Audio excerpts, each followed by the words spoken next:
ಪಿರಿಯಾಪಟ್ಟಣ ಕ್ಷೇತ್ರದ ನಿಕಟಪೂರ್ವ ಶಾಸಕರು, ಹಿರಿಯರು, ಅನುಭವಿಗಳು ಆಗಿರ್ತಕ್ಕಂಥ ಮಾನ್ಯ ಮಾದೇವಣ್ಣ ಅವರೇ, ಈ ತಾಲೂಕಿನ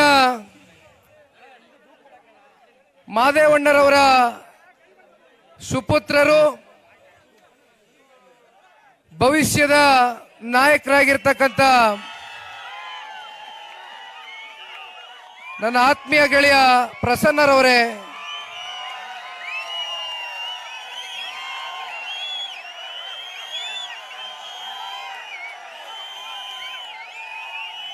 ಮೈಸೂರು ಜಿಲ್ಲೆಯ ಮತ್ತೊಬ್ಬರು ಮಾಜಿ ಸಚಿವರು ಸನ್ಮಾನ್ಯ ಕುಮಾರಣ್ಣ ಅವರ ಜೊತೆಯಲ್ಲಿ ರಾಜಕಾರಣದ ಏಳು ಬೀಳುಗಳಲ್ಲಿ ಅವರ ಹೆಗಲಿಗೆ ಹೆಗಲು ಕೊಟ್ಕೊಂಡು ರಾಜಕಾರಣವನ್ನ ಕೂಡ ಬದಿಗಿಟ್ಟು ವೈಯಕ್ತಿಕವಾಗಿ ಒಂದು ಅತ್ಯಂತ ಸೌಹಾರ್ದಿತವಾದಂತ ಒಂದು ಸಂಬಂಧವನ್ನ ಇಟ್ಕೊಂಡಿರ್ತಕ್ಕಂಥ ಸನ್ಮಾನ್ಯ ಶ್ರೀ ಮಹೇಶ್ ಅಣ್ಣರವರೇ, ಹುಣಸೂರು ವಿಧಾನಸಭಾ ಕ್ಷೇತ್ರದ ಶಾಸಕರು, ನನ್ನ ಆತ್ಮೀಯ ಸಹೋದರ ಹರೀಶ್ ಗೌಡ್ರೆ,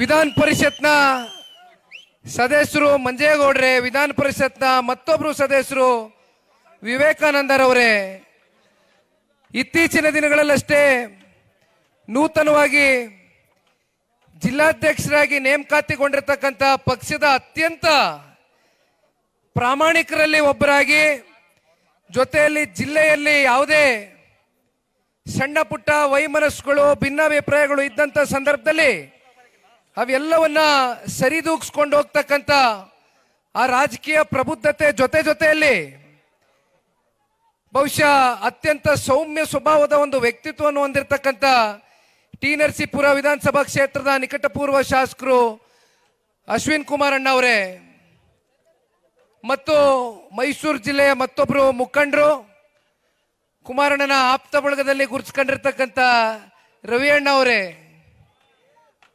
ಇವತ್ತು ವೇದಿಕೆ ಮೇಲೆ ಸಾಕಷ್ಟು ಜನ ಪಿರಿಯಾಪಟ್ಟಣ ವಿಧಾನಸಭಾ ಕ್ಷೇತ್ರದ ಮುಖಂಡರುಗಳು ಕೂತಿದ್ದಾರೆ. ವೇದಿಕೆ ಮುಂಭಾಗದಲ್ಲಿ ನನ್ನ ಮಾತು ಪ್ರಾರಂಭ ಮಾಡಲಿಕ್ಕಿಂತ ಮುಂಚಿತವಾಗಿ ತಾಲೂಕಿನ ಹಾಗೂ ಜಿಲ್ಲೆಯ ಮಾಧ್ಯಮದ ಸ್ನೇಹಿತರಿಗೆ ದಯಮಾಡಿ ಕ್ಷಮೆನ ಕೋರ್ಲಿಕ್ಕೆ ಬಯಸ್ತೇನೆ. ಕಾರಣ, ನಾನು ಬೆಳಗ್ಗೆ 11 ಗಂಟೆಗೆ ಮೈಸೂರಿಗೆ ಬಂದೆ. ಹೋಗ್ತಾ ಮಾತನಾಡ್ತಾನೆ ನಮ್ಮ ತಂಬಾಕು ಬೆಳೆಗಾರರ ಸಮಸ್ಯೆಯನ್ನ ತಿಳಿತಾ ಇದ್ದಂಗೆ ನಾವು ಅಲ್ಲಿ ಹೋಗ್ಬೇಕಾಗಿರ್ತಕ್ಕಂಥದ್ದು ಇವತ್ತು ಒಂದು ರೈತ ಪರವಾದಂತ ಒಂದು ಚಿಂತನೆ, ಬದ್ಧತೆ ಇಟ್ಕೊಂಡು ಪಾರ್ಟಿಯನ್ನ ಕಟ್ಟಿದ್ದೇವೆ. ಹಾಗಾಗಿ ಅಲ್ಲಿ ಹೋಗಿ ಬರ್ಲಿಕ್ಕೆ ಸ್ವಲ್ಪ ತಡ ಆಯ್ತು. ಹಾಗಾಗಿ ದಯಮಾಡಿ ತಾವು ಯಾರು ಕೂಡ ಮಾಧ್ಯಮದ ಮಿತ್ರರು ಅನ್ಯತಾ ಭಾವಿಸಬಾರ್ದು. ನನಗೆ ಗೊತ್ತು 4 ಗಂಟೆ ಆಗಿದೆ. ನಮಗೇನೋ 5 ಗಂಟೆಗಿಂತ ಮುಂಚೆ ಊಟ ಸಿಕ್ಕಿದ್ರೆ ನಮ್ಮ ಪುಣ್ಯ, ಸಿಕ್ಲಿಲ್ಲ ಅಂದ್ರೂ ಸಂತೋಷವೇ. ಆದರೆ ನಿಮಗೆ ಊಟಕ್ಕೂ ಕೂಡ ಇನ್ನೂ ಬಿಟ್ಕೊಡ್ಲಿಕ್ಕೆ ಆಗಿಲ್ವಲ್ಲ ಅಂತಕ್ಕಂಥದ್ದು ನನಗೂ ಒಳಗಡೆ ಮನಸ್ಸಿನಲ್ಲಿ ಕೊರಿತಾ ಇದೆ. ದಯಮಾಡಿ ಹಿರಿಯ ಮಾಧ್ಯಮದ ಸ್ನೇಹಿತರು ಕ್ಷಮೆ ಇರಲಿ. ವೇದಿಕೆ ಮುಂದೆ ನಾನು ಅವಾಗ್ಲಿಂದ ಬಹಳ ಸೂಕ್ಷ್ಮವಾಗಿ ಗಮನಿಸ್ತಾ ಇದ್ದೇನೆ. ಬಹುಶಃ ಇವತ್ತಿನ ಈ ಒಂದು ಕಾರ್ಯಕ್ರಮ 11:30 12 ಗಂಟೆಗೆ ಕರೆ ಕೊಟ್ಟರು ಅಂತ ಅನ್ಕೊಳ್ತೇನೆ. 11:30 12 ಗಂಟೆಗೆ ಸೇರಿದಂತ ಕಾರ್ಯಕರ್ತ ಬಂಧುಗಳು ಇವತ್ತು ಒಂದು ಕುರ್ಚಿನೂ ಕೂಡ ಖಾಲಿ ಆಗಿಲ್ಲ ಅಂತಕ್ಕಂಥದ್ದಾದ್ರೆ ಬಹಳ ಜನ ಮಾತಾಡ್ಬೇಕಾದ್ರೆ ಇಲ್ಲಿ ಹೇಳ್ತಾ ಇದ್ರು, ಚಿನ್ನ ವಜ್ರ ಎಲ್ಲ ರೀತಿ ನಾನಾ ರೀತಿ ನಿಮ್ಮ ಪಕ್ಷದ ಬೆಳವಣಿಗೆಗೋಸ್ಕರ ನಿಮ್ಮ ತ್ಯಾಗ, ಪಕ್ಷದ ಬೆಳವಣಿಗೆಗೋಸ್ಕರ ಹಗಲು ರಾತ್ರಿ ಅಲ್ದಿರ ತಾವೆಲ್ಲರೂ ಕೂಡ ಶ್ರಮಿಸ್ತಾ ಇರ್ತಕ್ಕಂಥದ್ದು. ಅದರಲ್ಲೂ ಮತ್ತೊಬ್ರು ಮಾತನಾಡಬೇಕಾದ್ರೆ ಹೇಳ್ತಾ ಇದ್ರು, 20 ವರ್ಷದಲ್ಲಿ ಅಂದ್ರೆ 2 ದಶಕಗಳಲ್ಲಿ ಕೇವಲ ಒಮ್ಮೆ ಪಿರಿಯಾಪಟ್ಟಣ ಕ್ಷೇತ್ರದಲ್ಲಿ ನೀವು ಶಾಸಕರನ್ನ ನೋಡಿರ್ತಕ್ಕಂಥದ್ದು. ಆದ್ರೂ ಕೂಡ ಕಾರ್ಯಕರ್ತರಲ್ಲಿ ಒಳಗಡೆ ಒಂದು ಬೆಂಕಿ ಇದೆ. ಆ ಬೆಂಕಿ ಯಾವತ್ತು ಆರುತ್ತಪ್ಪ ಅಂದ್ರೆ ಮತ್ತೆ 2028ರಲ್ಲಿ ಪಿರಿಯಾಪಟ್ಟಣದಿಂದ ಜನತಾದಳ ಪಕ್ಷದಿಂದ ಶಾಸಕರನ್ನ ನೀವು ಹುಟ್ಟಾಕ್ತಕ್ಕಂಥ ದಿನ ಬಹುಶಃ ಒಂದ್ ಹಂತಕ್ಕೆ ನೀವೆಲ್ಲರೂ ತಣ್ಣಗಾಗ್ತೀರಾ ಅಂತ ಅಂದ್ಕೊಂಡಿದ್ದೇನೆ. ದಯವಿಟ್ಟು ಅಲ್ಲಿವರೆಗೂ ಬೆಂಕಿ ಉರಿತಾ ಇರಲಿ. ಯಾಕೆಂದ್ರೆ ದೀಪ ಬೆಳಗ್ಬೇಕಾದ್ರೆ ನಮ್ಮ ಮೈಸೂರು ಜಿಲ್ಲೆ ನಾಯಕರು ನಾವೆಲ್ಲರೂ ಹೆಣ್ಮಕ್ಳನ್ನ ಕರೆಸಿ ಅವ್ರ ಮೂಲಕ ದೀಪ ಬೆಳಗಿಸ್ಬೇಕು ಅಂತ ತೀರ್ಮಾನ ಮಾಡಿದ್ವಿ. ಯಾಕೆಂದ್ರೆ ಹೆಣ್ಣು ಮಕ್ಕಳಿಗೆ ಆ ಒಂದು ಶಕ್ತಿ ಇದೆ.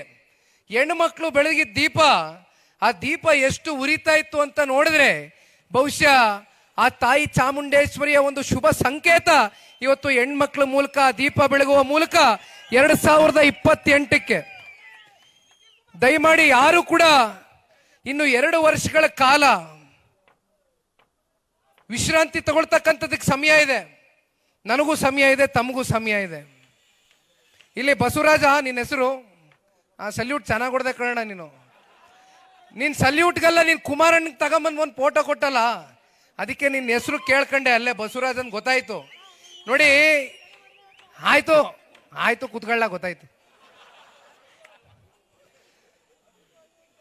ಮೈಸೂರು ಜಿಲ್ಲೆ ಇಡೀ ಹಳೆ ಮೈಸೂರು ಪ್ರಾಂತ್ಯದಲ್ಲಿ 2018ರಲ್ಲಿ ನಾನು ನೆನೆಸ್ಕೊಳ್ಳೇಬೇಕು. ಕುಮಾರ ಪರ್ವ ಚಾಲನೆ ಆಗಿದ್ದು ಇದೇ ಮೈಸೂರು ಜಿಲ್ಲೆ, ಇದೇ ಒಂದು ಪುಣ್ಯ ಭೂಮಿಯಲ್ಲಿ ರಾಜಕೀಯವಾಗಿ ಒಂದು ಶಕ್ತಿಯನ್ನ ತಂದುಕೊಟ್ಟು ಸನ್ಮಾನ್ಯ ಕುಮಾರಣ್ಣ ಅವರಿಗೆ ಈ ಜಿಲ್ಲೆಯಿಂದ ಮುಖ್ಯಮಂತ್ರಿಗಳಾಗಿ ಮಾಡಿದಂತ ಜಿಲ್ಲೆ ಇದು. ಹಾಗಾಗಿ ಇಂಥ ಒಂದು ಜಿಲ್ಲೆಯಲ್ಲಿ 2ನೇ ಹಂತದ ಪ್ರವಾಸ ಎತ್ಕೊಂಡಿರ್ತಕ್ಕಂಥದ್ದು, ಅದರಲ್ಲೂ ನಿಮ್ಮೆಲ್ಲರನ್ನು ಕೂಡ ನಿಮ್ಮೆಲ್ಲರ ಹುಮ್ಮಸ್ಸು, ಆ ಒಂದು ಚೈತನ್ಯವನ್ನ ಕಣ್ಣಾರೆ ನೋಡಿ ನನಗೆ 100ಕ್ಕೆ 100ರಷ್ಟು ಆತ್ಮವಿಶ್ವಾಸ ಇದೆ. ನಿಮ್ಮೆಲ್ಲರ ಒಂದು ದೃಢ ಸಂಕಲ್ಪ ದಯಮಾಡಿ 28ಕ್ಕೆ ವಿಧಾನಸಭಾ ಮೆಟ್ಲನ್ನ ಹತ್ತಿಸ್ತಕ್ಕಂಥದ್ದು ಒಂದು, ಇಲ್ಲಿ ಶಾಸಕರನ್ನ ಕಾಣ್ತಕ್ಕಂಥದ್ದು ಒಂದು. ಆದರೆ ಈ ವರ್ಷ ಕಾರ್ಯಕರ್ತರ ಚುನಾವಣೆ ಇದೆ. ಕಾರ್ಯಕರ್ತರ ಚುನಾವಣೆ ಬಹಳ ಗಂಭೀರವಾಗಿ ಈ ಬಾರಿ ಜನತಾದಳ ಪಕ್ಷ ಇದನ್ನ ಪರಿಗಣನೆಗೆ ತಗೊಂಡಿದೆ. ಕಾರಣ ನಮ್ಮ ವಿಧಾನಸಭಾ ಚುನಾವಣೆಗಳಲ್ಲಿ, ನಮ್ಮ ಸಂಸತ್ ಚುನಾವಣೆಗಳಲ್ಲಿ ನಮ್ಮನ್ನ ಶಾಸಕರಾಗಿ ಮಾಡಬೇಕು, ನಮ್ಮನ್ನ ಸಂಸದರಾಗಿ ಮಾಡಬೇಕು ಅಂತಕ್ಕಂಥ ಪ್ರತಿನಿತ್ಯದ ನಿಮ್ಮ ಹೋರಾಟಕ್ಕೆ ಇವತ್ತು ಕಾರ್ಯಕರ್ತರನ್ನ ಗುರುತಿಸಿ ಗ್ರಾಮ ಪಂಚಾಯಿತಿಗಳಲ್ಲಿ, ಜಿಲ್ಲಾ ಪಂಚಾಯಿತಿಗಳಲ್ಲಿ, ತಾಲೂಕು ಪಂಚಾಯಿತಿಗಳಲ್ಲಿ, ಯಾವುದೇ ಸ್ಥಳೀಯ ಚುನಾವಣೆಗಳಲ್ಲಿ ನಿಮ್ಮ ಕೈಗೆ ಅಧಿಕಾರವನ್ನ ಕೊಟ್ಟು, ನಿಮ್ಮ ಮೂಲಕ ಅಧಿಕಾರದ ಚುಕ್ಕಾಣಿಯನ್ನ ಕೊಟ್ಟು ಈ ರಾಜ್ಯದ ಸಮಗ್ರ ಅಭಿವೃದ್ಧಿಗೋಸ್ಕರ ಈ ವರ್ಷ ನಾವೆಲ್ಲರೂ ಕೂಡ ಮೈಸೂರು ಜಿಲ್ಲೆಯ ನಾಯಕರು ಪಣ ತೊಟ್ಟು ನಿಮ್ಮ ಜೊತೆಯಲ್ಲಿ ನಿಂತ್ಕೊಳ್ತೇವೆ ಗಟ್ಟಿಯಾಗಿ ಅಂತಕ್ಕಂಥದ್ದು ಈ ಸಂದರ್ಭದಲ್ಲಿ ಈ ಪಕ್ಷದ ಒಬ್ಬ ಯುವ ಕಾರ್ಯಕರ್ತನಾಗಿ ನಿಮಗೆ ಮಾತನ್ನ ಕೊಡ್ಲಿಕ್ಕೆ ಬಯಸ್ತೇನೆ.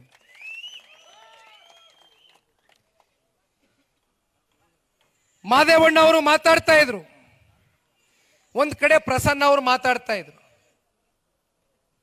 ಇಬ್ರು ಮಾತಲ್ಲಿ ಒಂದು ಅಂಶವನ್ನ ನಾನು ಗಮನಿಸಿದೆ. ಅದೇ ವಿಚಾರಕ್ಕೆ ಬರ್ತಾ ಇದ್ದೀನಿ ಕಣ್, ಸುಮ್ನಿರಣ್ಣ, ಸೂಕ್ಷ್ಮವಾಗಿ ಮಾತಾಡಬೇಕು, ನಾನು ಯಾಕೆ ಸಿಗಿಸ್ತೀನಿ ನಿಂಗೆ.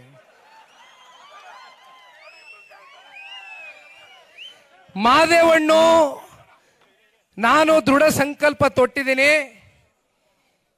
28ಕ್ಕೆ ನಮ್ಮ ಕಾರ್ಯಕರ್ತ ಬಂಧುಗಳು ಕಳೆದ 2 ದಶಕಗಳಿಂದ ಏನು ಯಾತನೆಯನ್ನು ಅನುಭವಿಸ್ತಾ ಇದ್ದೀರಿ, ಅದಕ್ಕೆ ಪೂರಕವಾಗಿ ನಾನು ಕೆಲಸ ಮಾಡ್ತೀನಿ ಅಂತ ಹೇಳಿದರೆ ಅದು ತುಂಬ ಹೃದಯದ ಸ್ವಾಗತ ನಿಮ್ಮ ಪರವಾಗಿ ನಾನು ಸಲ್ಲಿಸ್ಲಿಕ್ಕೆ ಬಯಸ್ತೇನೆ.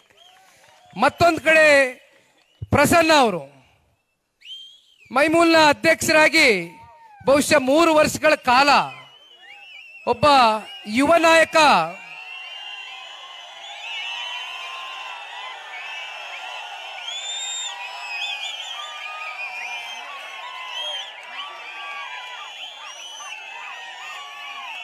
ಪ್ರಸನ್ನ ಅವರು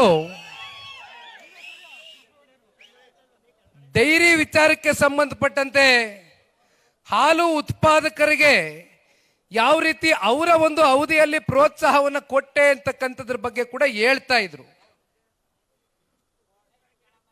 ಪ್ರಸನ್ನ ಅವರಿಗೆ ನಾನು ಯಾವಾಗಲೂ ಒಂದು ಮಾತನ್ನು ಹೇಳ್ತಾ ಇರ್ತೇನೆ. ನಾನು ಅವರು ಹೆಚ್ಚು ಕಮ್ಮಿ ಒಂದೇ ವಯಸ್ಸಿನವರು, ಒಂದು ಸ್ವಲ್ಪ ಬೇಗ ಮದುವೆ ಆಗ್ಬಿಟ್ಟ ನಮ್ಮ ಅಣ್ಣ, ಮಕ್ಕಳೆಲ್ಲ ದೊಡ್ಡ ದೊಡ್ಡವರಾಗಿ ಬೆಳೆದ್ಬಿಟ್ಟವ್ರು ಅಷ್ಟೇ.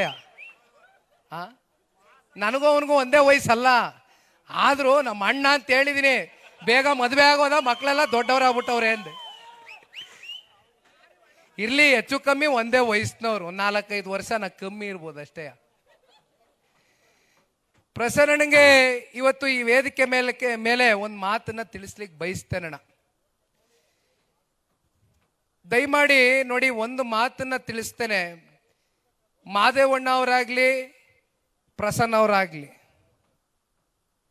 ಆ ತಂದೆ ಮಗನ ಬಾಂಧವ್ಯ ಯಾರು ಕೂಡ ಕಿತ್ಕೊಳ್ಳಿಕ್ ಆಗೋದಿಲ್ಲ. ಅಂತ ನಂಟದು, ಅಂತ ಸಂಬಂಧ ಅದು. ಅವರಿಬ್ರು ಬಾಯಲ್ಲೂ ಒಂದೇ ಮಾತು ಬಂದಿರೋದು, ಕಾರ್ಯಕರ್ತರ ನೋವನ್ನ ನಾವು ಕಣ್ಣಾರೆ ನೋಡಕ್ಕಾಗ್ತಾ ಇಲ್ಲ. ಕಾರ್ಯಕರ್ತರನ್ನ ರಕ್ಷಣೆ ಮಾಡಬೇಕು, ಅವ್ರನ್ನ ಉಳಿಸ್ಕೊಳ್ಬೇಕು, ಯಾಕಾದ್ರೂ ಮಾಡಿ. ಅದಕ್ಕೆ ಇಬ್ರು ಕೂಡ ಜೊತೆನಲ್ಲಿ ನಿಂತು ಈ ಕ್ಷೇತ್ರದ ಕಾರ್ಯಕರ್ತರನ್ನ ಉಳಿಸ್ತಕ್ಕಂಥದ್ದು ಒಂದು, ಜೊತೆಯಲ್ಲಿ 28ಕ್ಕೆ ಜನತಾ ಸರ್ಕಾರ, ಈ ರಾಜ್ಯದಲ್ಲಿ NDA ಮಿತ್ರಕೂಟದ ಸರ್ಕಾರ ರಚನೆ ಆದಂತ ದಿನ 5 ವರ್ಷ ಏನು ಈ ಕ್ಷೇತ್ರದಲ್ಲಿ ಅಭಿವೃದ್ಧಿ ಅಂತಕ್ಕಂಥದ್ದು ಹಿಂದಿನಿಂದನೂ ಕೂಡ ಕುಸಿದೋಗಿದೆ. ಅದಕ್ಕೆ ಒಂದು ಮರುಜೀವ ಕೊಡ್ತಕ್ಕಂಥ ಕೆಲಸ ನಮ್ಮ ಕಾರ್ಯಕರ್ತರ ಮೂಲಕ ಇಬ್ರು ನಾಯಕರುಗಳು ಮಾಡ್ತಾರೆ ಅಂತಕ್ಕಂಥದ್ದು ನಾನು ಬಹಳ ಗಟ್ಟಿಯಾಗಿ ನಂಬ್ಕೊಂಡಿದ್ದೇನೆ. ಮಿಕ್ಕಂತ ವಿಚಾರಗಳು ಪಕ್ಷದ ವರಿಷ್ಠರು, ನಿಮ್ ಪ್ರೀತಿಯ ಮಾನ್ಯ ಕುಮಾರಣ್ಣ ಅವರು ಇದ್ದಾರೆ. ಕುಮಾರಣ್ಣ ಅವರ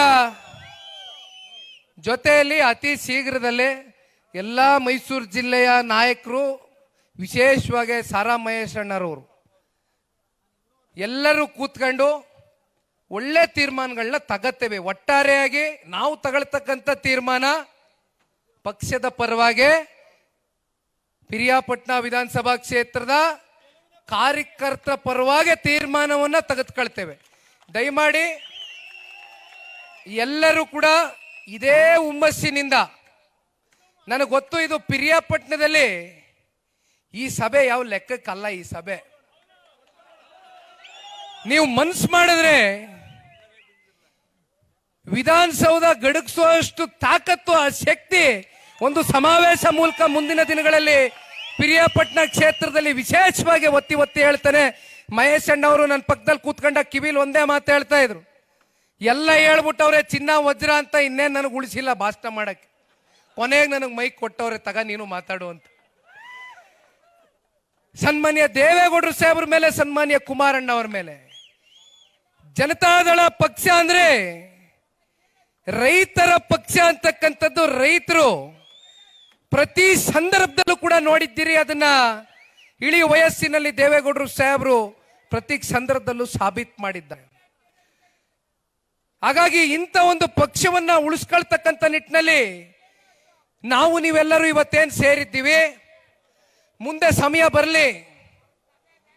ನಿಖಿಲ್ ಕುಮಾರಸ್ವಾಮಿಗೆ ಇನ್ನೂ ಕೈಕಾಲು ಗಟ್ಟಗವೆ, ಹೆಂಗೋ ಇನ್ನೂ ಯಾವುದೋ ಶುಗರು ಪಗರು ಬಂದಿಲ್ಲ. ನೋಡುವ ಅದು ಎಲ್ಲಿವರೆಗೂ ಬರಲ್ಲ ಅಂತ, ಅದಿರ್ಲಿ, ಅದು ಬದಿಗಿಡುವ. ನಿಮ್ ಜೊತೆಯಲ್ಲಿ ಜಿಲ್ಲೆಯ ನಾಯಕರಿದ್ದಾರೆ. ನಿಖಿಲ್ ಕುಮಾರಸ್ವಾಮಿ ಪಿರಿಯಾಪಟ್ಟಣ ವಿಧಾನಸಭಾ ಕ್ಷೇತ್ರದ ಯಾವುದೇ ಆಗು ಹೋಗುಗಳಿರಲಿ, ಅದರ ಜವಾಬ್ದಾರಿ ಹೊಣೆಗಾರಿಕೆ ನಮ್ಮ ಮೈಸೂರು ಜಿಲ್ಲೆಯ ನಾಯಕರಾಗಿರ್ತಕ್ಕಂಥ ಸಾರಾ ಮಹೇಶ್ ಅಣ್ಣವರ ಜೊತೆಯಲ್ಲಿ ಇರ್ತಕ್ಕಂಥ ಎಲ್ಲ ನಾಯಕರ ಜೊತೆಯಲ್ಲಿ ಕೂತು ಕಾರ್ಯಕರ್ತರನ್ನ ಉಳಿಸ್ತಕ್ಕಂಥದ್ದಕ್ಕೆ, ಕಾರ್ಯಕರ್ತರನ್ನ ರಕ್ಷಿಸ್ತಕ್ಕಂಥದ್ದಕ್ಕೆ ನಿಮ್ ಜೊತೆಯಲ್ಲಿ ನಾನು ಕೂಡ ಒಬ್ಬ ಕಾರ್ಯಕರ್ತನಾಗ ಹೆಜ್ಜೆ ಹಾಕ್ತೀನಿ. ದಯವಿಟ್ಟು ಯಾವುದೇ ಸಣ್ಣ ಪುಟ್ಟ ವಿಚಾರಗಳಿದ್ರು ಅದು ಇವತ್ತಿನಿಂದಾನೇ ಬದಿಗಿಟ್ಬಿಡಿ, ಅದು ಬಿಟ್ಟು ಮುಂದಕ್ಕೆ ಹೋಯ್ತೀನಿ. ಈಗ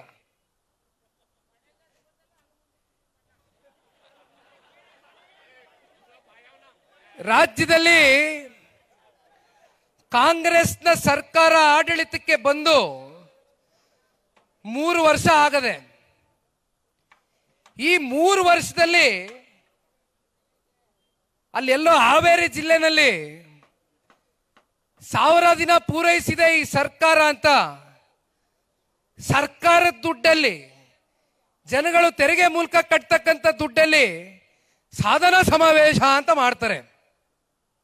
1000 ದಿನ ಪೂರೈಸ್ಬಿಟ್ಟಿದೀವಿ ಅಂತ ಮಹೇಶ್ ಅಣ್ಣವರು ಮಾತಾಡಬೇಕಾದ್ರೆ ಹೇಳ್ತಾ ಇದ್ರು. ಮೊನ್ನೆ ಬಿಜಾಪುರ ಜಿಲ್ಲೆಗೆ ಹೋಗಿದ್ದೆ, ಅಲ್ಲಿ ಪತ್ರಿಕಾ ಮಾಧ್ಯಮದ ಸ್ನೇಹಿತರಿಗೆ ಕುರಿತು ಮಾತಾಡಬೇಕಾದ್ರೆ ಒಂದು ಮಾತು ಹೇಳಿದೆ. ಇಂದಿನ ಮುಖ್ಯಮಂತ್ರಿಗಳು ಮೈಸೂರು ಜಿಲ್ಲೆಯವರೇ. ನನಗೆ ಅವರ ಹಿರಿತನದ ಬಗ್ಗೆ ಅತ್ಯಂತ ಗೌರವ ಇದೆ. ಆದರೆ 2013 ಮತ್ತೆ 2018 ಅವರ ಆಡಳಿತ ಮತ್ತೆ ಇವತ್ತಿನ ಆಡಳಿತ ಹೆಚ್ಚು ಕಮ್ಮಿ ಮಹೇಶ್ ಅಣ್ಣ ಅವ್ರು ಹೇಳ್ದಂಗೆ ಕರ್ನಾಟಕ ಕಂಡಂತ ಅತ್ಯಂತ ಅಪರೂಪದ ಒಂದು ವ್ಯಕ್ತಿತ್ವ ಮಾಜಿ ಮುಖ್ಯಮಂತ್ರಿಗಳು ದೇವರಾಜ್ ಅರಸರವರು. ಅವ್ರಿಗಿಂತ ನಾನು ಹೆಚ್ಚಾಗಿ ಆಡಳಿತ ದಿನಗಳು ಕಳೆದು ಬಿಟ್ಟದೆ ಅಂತ ತನ್ನಕ್ಕೆ ತಾನು ಬೆನ್ನಿಗೆ ತಟ್ಕೊಳ್ತಾರೆ. ಅದರ ಜೊತೆಯಲ್ಲಿ ಬಹುಶಃ 17ನೇ ಬಡ್ಜೆಟ್ ಇರಬೇಕು ಮಂಡಿಸ್ತಾ ಇರೋದು, ಮಾರ್ಚ್ 9ನೇ ತಾರೀಕು. ಮಾನ್ಯ ಸಿದ್ದರಾಮಣ್ಣ ಅವರು ಮೈಸೂರು ಜಿಲ್ಲೆಯಿಂದ ಏನ್ ಪ್ರತಿನಿಧಿಸ್ತಾರೆ, 8 ವರ್ಷಕ್ಕೂ ಹೆಚ್ಚು ಆಡಳಿತವನ್ನ ಮಾಡಿದ್ದೀರಿ ಮಾನ್ಯ ಸಿದ್ದರಾಮಣ್ಣ ಅವರೇ. ನಿಮಗೆ ಪಾಪ ಕುಮಾರಣ್ಣನ ತರ ಸಮ್ಮಿಶ್ರ ಸರ್ಕಾರದ ಒತ್ತಡಗಳು ಅರ್ಥ ಆಗ್ಲಿಕ್ಕಿಲ್ಲ. 135, 138 ದಾಖಲೆ ಪ್ರಮಾಣದ ಶಾಸಕರನ್ನ ಹೊಂದ್ಕೊಂಡಿದ್ದೀರಿ ಕರ್ಣ. ಆದ್ರೆ ನೀವು ಕೊಟ್ಟಿರ್ತಕ್ಕಂಥ ಸಾಧಿಸಿರ್ತಕ್ಕಂಥ ದಾಖಲೆ ಏನಪ್ಪಾ ಅಂದ್ರೆ 7,64,000 ಕೋಟಿ ಇವತ್ತು ನಮ್ಮ ರಾಜ್ಯ ಸಾಲದಲ್ಲಿದೆ. ಅದರಲ್ಲಿ ಅತಿ ಹೆಚ್ಚು ಸಾಲವನ್ನ ಮಾಡಿರ್ತಕ್ಕಂಥ ಕೀರ್ತಿಯನ್ನ ಹೊಂದಿರತಕ್ಕಂಥ ಮುಖ್ಯಮಂತ್ರಿಗಳು ಕರ್ನಾಟಕ ರಾಜ್ಯದಲ್ಲಿ ಅದು ಸನ್ಮಾನ್ಯ ಸಿದ್ದರಾಮಣ್ಣ ಅವರು. 5 ಲಕ್ಷ ಕೋಟಿ ಸಾಲ ಮಾಡಿದ್ದಾರೆ. ಇನ್ನ ಸ್ವಾತಂತ್ರ್ಯ ಬಂದಾಗಿದ್ದ ಇನ್ನ ಮಿಕ್ಕಂತ ಮುಖ್ಯಮಂತ್ರಿಗಳೆಲ್ಲ ಸೇರಿದ್ರೆ 2,64,000 ಕೋಟಿ ಸಾಲ ಮಾಡಿದ್ದಾರೆ. ನಾನು ಮಾನ್ಯ ಸಿದ್ದರಾಮಣ್ಣ ಅವರಲ್ಲಿ ಒಂದು ಪ್ರಶ್ನೆಯನ್ನ ಕೇಳಲಿಕ್ಕೆ ಬಯಸ್ತೇನೆ.